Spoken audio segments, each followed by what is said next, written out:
ده ما ينفعش يقفل كده. شوفي ما شاء الله لا قوة الا بالله، الله اكبر. شوفي مطة الجبنة عاملة ازاي، ما شاء الله، الله اكبر.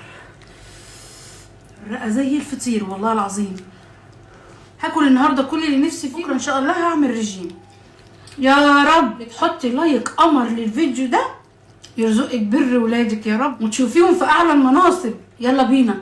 اول حاجه اجيب طبق هنزل فيه بنص كيلو من الدقيق، وهنزل كمان بمعلقتين من اللبن البودر، نص معلقه سكر، نص معلقه ملح.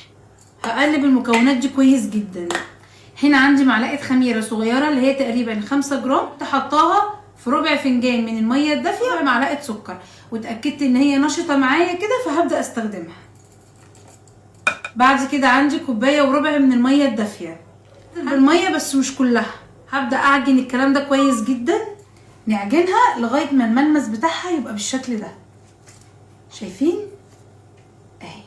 هروح جايبه اي صينيه عندي نازله فيها بكميه حلوه كده. دي سمنه على زيت، ممكن زيت على زبده.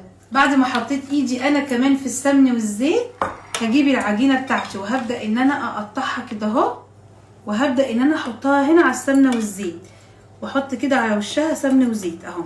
كده خلصتها، هسيبها ترتاح 10 دقايق لغايه ما نعمل الحشو. بعد كده اجيب الطبق هنزل فيه بنص كيلو من اللحمه المفرومه، ممكن ربع كيلو حسب الكميه اللي انت هتعمليها. عندي بصلايه تكون مبشوره، وكمان عندي معلقه من الصلصه، كمان معلقه من دبس الرمان، ودي هنا اختياري، فلفل اسود، 7 بهارات، وملح. لازم اسمخ الكلام ده كويس جدا لغايه ما تبقى عجينه في ايدي. الخطوه دي انا ما ينفعش احطها في الكبه. كده بقت معايا تمام. كده بقى هنبدا نشتغل، بس قبل ما اشتغل تعالى اقول لك ان موتزاريلا فريش عملت لك الكيس ده كله ب 130 جنيه بس. اول كيس جبنه، تاني كيس جبنه اكسترا، وكيس جبن ميكس، كمان معاهم لفه جلاش. ايه ده يا ياسمين، العرض ده كله ب 130 جنيه؟ هقول لك وهسيب لكم اللينك بتاعهم تحت في اول تعليق، تقدري تطلبي من عندهم العرض ده كله. سمنه وزيت كده على الرخامه. اجيب قطعه من العجينه بتاعتنا.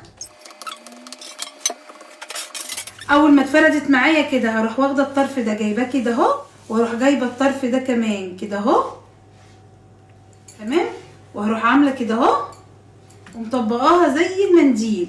بقت معايا مربعه بالشكل ده. افتح دايره كده في النص جبنه، واجيب الجبنه الاكسترا، احط شويه جبنه كده اهو، كوره لحمه من الكفته اللي احنا عملناها، اروح فرشاها فوقيها واضغط بقى.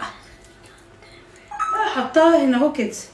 هدخلها على درجه حراره 200 لمده تلت ساعه.